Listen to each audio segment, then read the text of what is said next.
Today our scripture passages, one passage actually, comes from the Gospel of Luke.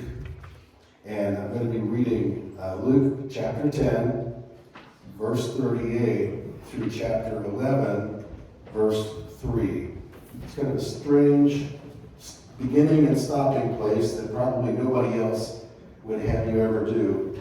But I've learned that you just don't, the scripture doesn't just stop neatly every time just because there's a new chapter coming.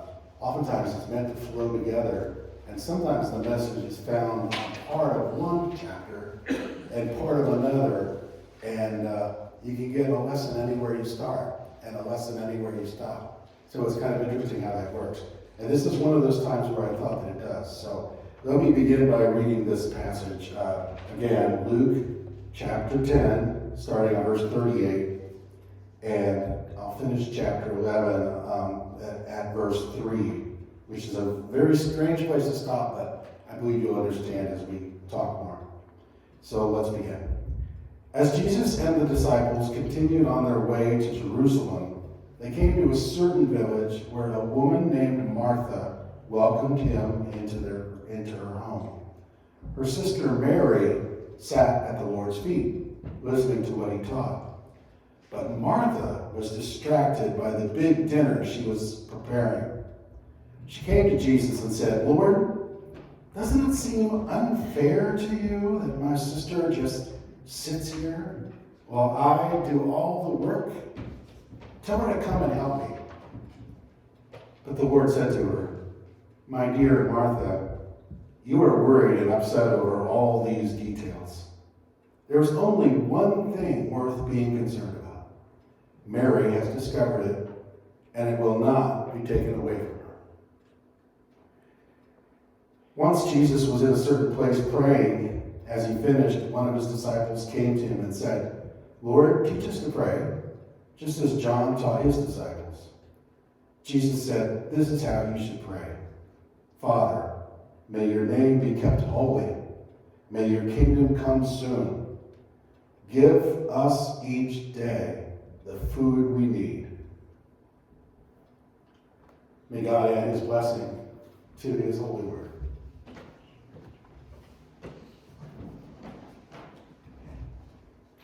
I think there's no better time to learn the value and the importance of treasuring and focusing on each day than the holidays. Christmas, we've been through it. I've come, and it doesn't, I don't mean to sound anti-Christmas, but I have come to describe the season of Christmas for most of us as we get closer, particularly around the first week of Advent or even after Thanksgiving, right after Thanksgiving. I've described that season as being like a vortex. I call it the Christmas vortex. And we kind of enter into the Christmas whirlwind, and as the days progress, our pace picks up, right? The distractions pick up. All that we have to do on our list picks up. Our speed and our energy level try to keep up, right? And we're focused on what's going to happen in the future, what we need to be ready for, and all the things that have to be done. That, you know, when you're honest, nobody really keeps up that pace for long, right? And nobody has everything perfectly done, right? People are always asking that stupid question, are you ready for Christmas? Are you ready for Christmas? And I have to be honest, I'm not a big Christmas preparer. I don't have all these lists of things that need to be done, you know, for Christmas. I know I'll be doing a lot of things on the list, but it's not my list, all right? Some of us are, and my hat goes off to people who do that, who have very good, clear, detailed mind of what needs to be done for Christmas. And they're on top of it, or they try to stay on top of it, even though they lose sleep and might get more distracted and possibly, possibly more irritable at times. But I'm not one of those people. But it's all around me, right? You can see the pressure building. And so we have these high, crazy expectations for what Christmas should be in our heads, right? It's like the movies that you see, like Hallmark movies where everything is beautiful, everything's perfect. And you know, the tree is just lovely, and the table is set with these fine dishes, and everything, not one thing is burnt, not one thing is missing, and not one person says the wrong thing, right? And that's in our heads. What we think Christmas, we start to think Christmas should be like that. And we start to see ourselves as being, you know, the perfect Christmas host for the party, or the perfect Christmas dad that provides and is, you know, that lifts the heavy stuff and does all the things that dads do, or the perfect Christmas mom that just the special ingredient goes into all the food of love and perfectly patient and perfectly helpful. And we start to think of ourselves as being that kind of person, you know, and having the perfect family and the perfect table conversations, and Christmas just becomes a picture in our heads, right? And then we start to realize that I'm not that person. I'm not the perfect Christmas dad. I've said some pretty horrible things about gifts that I've received, or things that my daughter or my son have mentioned, or something my wife has talked about wanting to do at Christmas time, and I'm like, that sounds dumb, or I don't want to do that. That just doesn't sound right. It doesn't sound like Christmas to me. And you know, and I speak, especially if I'm tired, which Christmas can make you tired. And so I come to realize I'm not the perfect Christmas participant. You know, I'm certainly not the perfect pastor. I'm not the perfect brother sometimes to my brother or my sisters. You know, I've said some kind of mean-spirited things that I thought were just jokes, and they're not. And so Christmas can bring this out because we're all rushing and scrambling and tired, and you know, we feel overburdened, and it's too much, and it makes us see when things don't go the way we expected, that we're just not that person, and we put too much hope, or we've seen it from idealistic eyes instead of realistic eyes. And I have to say to myself, I'm not the perfect Christmas host, or that perfect family I see in my head. I expect everybody to say and do the right things at Christmas, or give the right thing, or whatever it is. That's not my family. I'm not from a perfect Hallmark family. I never have been. I never have had a perfect Hallmark family. And sometimes we base this on the Christmases in the past. We remember the good old days, right? Or when Granddad still sat at the table, right? Or when we all would carry in food, and now no one's got the time, or people aren't living close anymore like they used to. By God, why did everybody move away? Sometimes I feel that way these days. And we base our thoughts on what should happen based on the past. And people have moved, people are gone, people are sick, and people say the wrong things, and it's like we have to come to terms with, I'm not living in the moment here, I'm living some kind of dream or ideal that's not realistic. It's not going to happen the way that it does in my head. And so we have to come to grips with, it's not the life that you want or the life that you had. You have to have the life that you have today, this moment.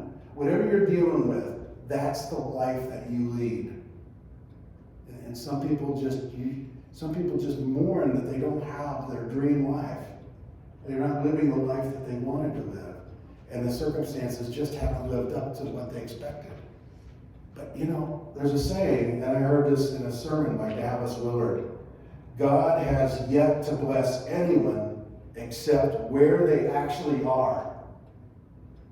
God has yet to bless anyone except where they actually are right now. What counts is not that you're getting the life you wanted, or you're the person you wanted to be, or that circumstances have worked out well and things are great today. That's not what matters. What matters is that God meets you in this moment that you are in this relationship that you find yourself in. Some people live their life saying, if only I had married that person, Or if only I had taken that job, or if only I had turned down that stupid job and not be living like a slave. But God meets you wherever you are. Some people feel like they have to be in ministry to be a minister. God always works with people where they are, in whatever role they're in whatever relationship they're in. That's where God provides. And so we need to focus on this day and where God wants to meet with us. Jesus was God, and that's manifested in so many ways. He was the holiest holy of all person, but he was God. But Jesus came to us in the reality of time. In the reality of time. And it's interesting to me that Jesus came in the time period that he did. There was no internet. There was no newscasts or broadcasts or TV. There was no wide stage that he could have appeared upon and be seen by thousands of people. Well, thousands maybe, but you know what I'm saying?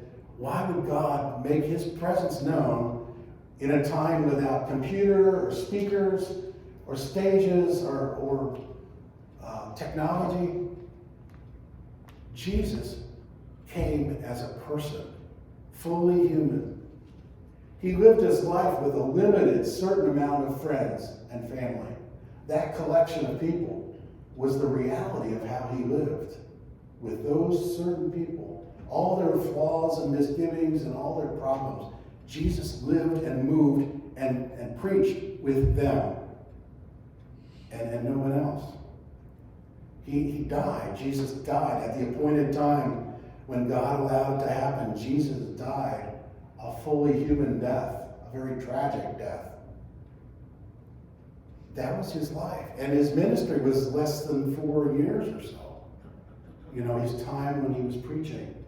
He had a very typical, for a Jewish carpenter boy, from all we gather, from all we know, he had a very typical upbringing and helped his father and worked as a carpenter's son, carpenter's helper. And some people write off those years as if Jesus did nothing. You know what Jesus did? Jesus worked. From all we can tell, he worked, he was obedient. He served his family.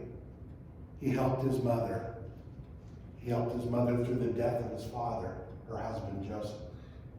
Jesus spent every day meeting the moment and serving God well before he was preaching and traveling and doing miracles.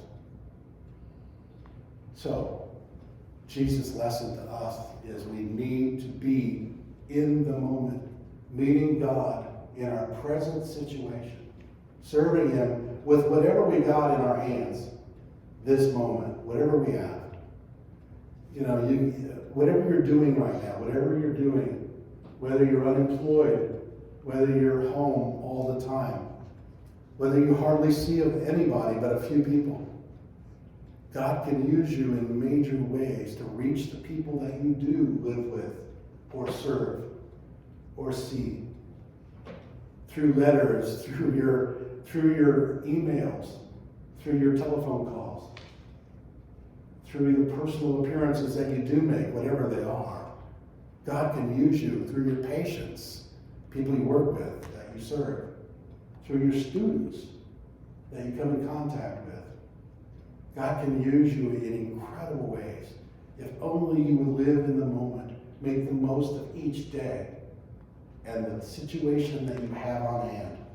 Whether you're fully healthy or whether you are slowly dying, and in a way we all are, God will use you in your present circumstances, in your weakness, in your dependence on him for each day. Most people spend today thinking about next year, the beginning of a new year, right? What are you going to do? What are you going to do for New Year's? What are you going to do? And for some reason it's considered almost sacred that, well, we got to bring in New Year's because it's going to mean something very exciting and different. 2024 is gonna be a new, exciting time. And so we just spend the rest of this day focusing on midnight, you know? Oh, I've got to be in a certain place, or I've got to be with certain people, and I've got to be singing a certain song, or watching a certain ball drop on TV, or listening to certain bands, you know, that I don't even like, providing music to the mass media. You know, right now is when you're living. Right this moment is where you are and where you are serving. And the people around you is opportunities to bring God to them and for God to show you something. And so live for this day, this moment. If you're going to pray, it's okay to pray for the coming year, but pray that this moment and this day, God will give you everything you need. You know, there's so many opportunities by not looking for God in the moment. I'm distracted by all the things I got to do all this week, right? All the preparations. I'm like Martha. You know, all I'm thinking about is I got to go to the store. I got to get those things. I gotta put them together. Tuesday, I got this coming up. I better be ready for that. I better get my head ready for Tuesday. And I miss all the opportunities today to do whatever it is, all the little things that add up to big things to serve my God and to meet him in the moment. That's where he meets me. Jesus met us at a moment in time as a limited, finite human being, and he walked with us. And he wants to meet us that way today, where we are in the moment.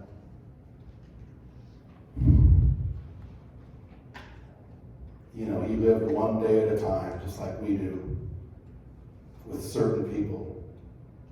You know, he dealt with the reality of his day, where he didn't even have a pillow to lay his head.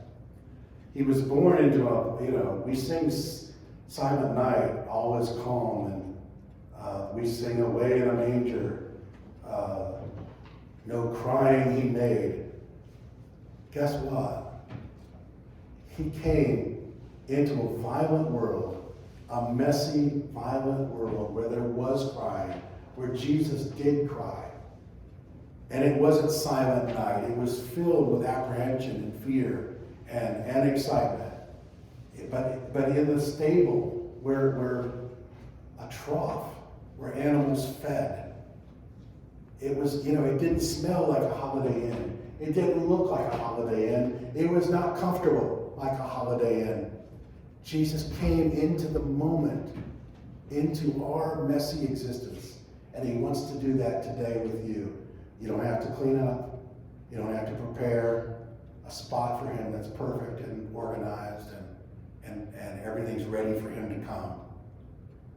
He comes into this moment in the worst, in the messiest, in the most terrified spots that you find yourself in the strife of this day. And he can bring you healing and bring you power if you just would seek him now and sit at his feet. Stop what you're doing. Stop the distractions. Get yourself out of the holiday vortex that you might find yourself in. Meet with him. Make time for him. Look for him. Expect him in the moment, not in some grand event. Whatever you're doing right now is where God can help you and meet with you. And so let us, if you're looking for New Year's resolutions, which I don't advise you to do, to be honest with you, I've never kept them. Why should I expect you to? You know, every box of ice cream yells in my face, "You're a liar." I'm exaggerating slightly. I've not kept any of those grand promises, of being a new man, a new person. God's made me a new man, but he took a long time to do it, and it's agonizing, and nothing that I really did. So, if you want a New Year's resolution, it's look for God in the moment that you are. That would be a good New Year's resolution. Seek God in each moment. Make each day count, and expect God to be there for you. and to do things with you, for you, through you. That's a good resolution. So let us spend a few moments to be with God in this moment we find ourselves in this situation we happen to be in. Let us seek to connect with God at this time.